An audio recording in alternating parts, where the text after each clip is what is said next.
like a special project? Yeah. Does that look like it's a tasty special project? Yeah. Yeah. Let's see, this is in a metal tray. What? Why are you doing that? Why are you doing?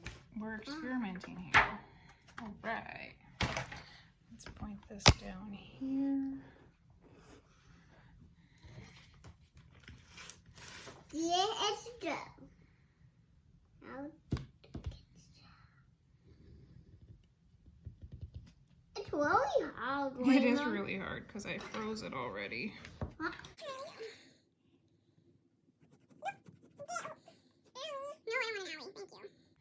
That's be the hole.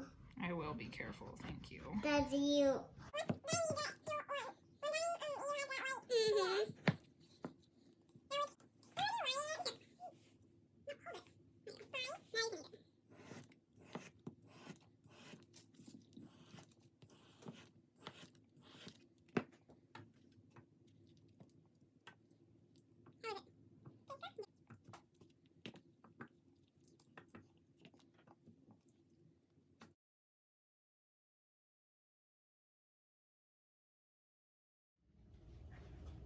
Are you dying to know how the pumpkin pie turned out?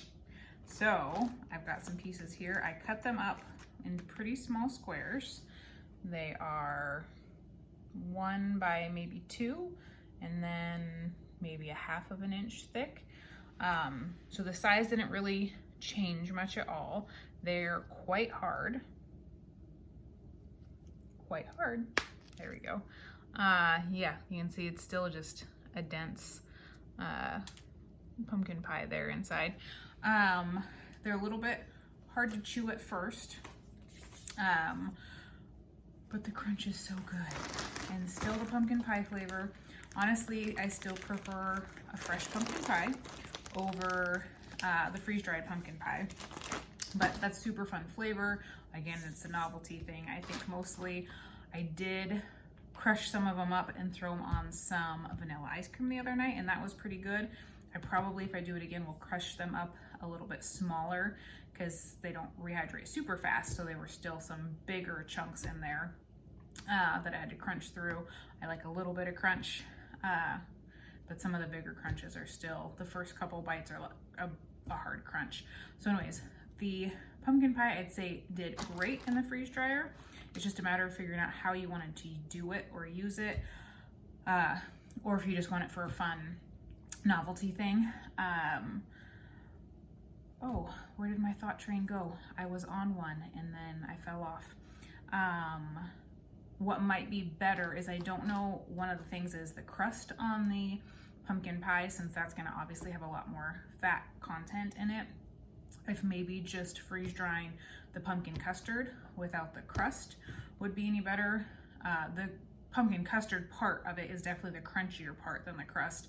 But if it would keep longer that way, and then, or if you just freeze dried pumpkin puree by itself, which I might have to do, if then you could reconstitute the puree and use it for a pie, or use it to make pumpkin bread or other things like that. So for a novelty and for a fun little thing, freeze drying the pumpkin pie is awesome. If you actually wanted to use it in a practical way, probably freeze drying just the pumpkin puree and then going from there, making it into what you want after you reconstitute it would be the way to go. So anyways, that's another fun little tidbit for you to know as you're thinking about freeze drying and experimenting. Talk to y'all soon.